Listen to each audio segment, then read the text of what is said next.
नाज़रीन, drama serial मायरे में आयशा राहीला के पास आती है। पहले तुमने मेरे शौहर को छीन लिया, अब उससे भी तुम्हारा दिल नहीं भरा।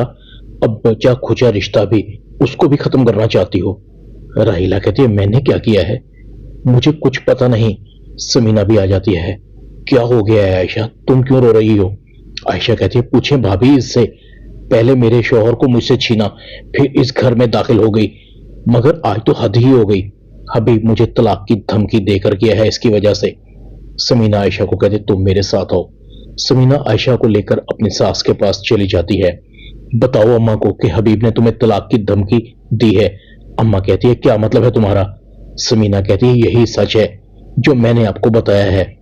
अम्मा कहती है, दिमाग तो खराब नहीं हो गया हबीब का? समीना कहती है, उसके दिमाग को अम्मा ताकत का नशा चढ़ गया है। अम्मा कहती है, भला कोई अपनी बीवी को भी तलाक देता है? दूसरी तरफ फराज कहता है, अम्मा अब हबीब की मनमानियां बढ़ गई हैं, सबको एक होकर हबीब को रोकना होगा। दूसरी तरफ राहीला अंदर ही अंदर बहुत खुश होती है। अरे वाह, जो मैंने अभी सोचा भी नहीं था वो होने जा रहा है। यही मौका है चलती पर तेल डालने का। हबीब को आने दो। जैसे ही हबीब घर आता है, राहीला कहती है, आपके जाने के बाद घर में बहुत बड़ा हंगामा हुआ है। सब मुझे कसूरवार कह रहे थे, तुम्हारे खिलाफ एका कर रहे हैं हबीब, और मैं अच्छी तरह से जानती हूँ कि कागजात यहाँ से एनी ने ही गायब करवाए हैं। ये दोनों माँ बेटियां तुम्हारे लिए कुछ अच्छा सोच ही नहीं सकती।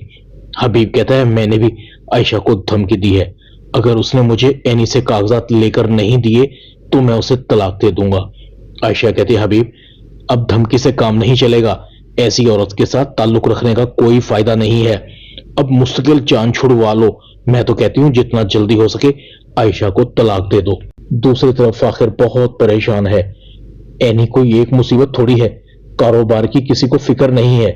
अगर कल तक टैक्स पे नहीं हुआ तो बहुत नुकसान हो सकता है। वो कागजात ओरिजिनल हैं, अगर किसी गलत हाथ में चले गए तो गड़बड़ हो सकती है। एनी कहती है, हाँ अब्बू मुझ पर शक कर रहे हैं कि कागजात उनके कमरे से चुराकर मैंने तुम्हें दिए हैं। इसी बात पर अब्बू ने अम्मी को तलाक की धमकी दी है। साइका फराज को कहती है, फराज साहब लगता है कि अब हबीब के बुरे दिन शुरू हो गए।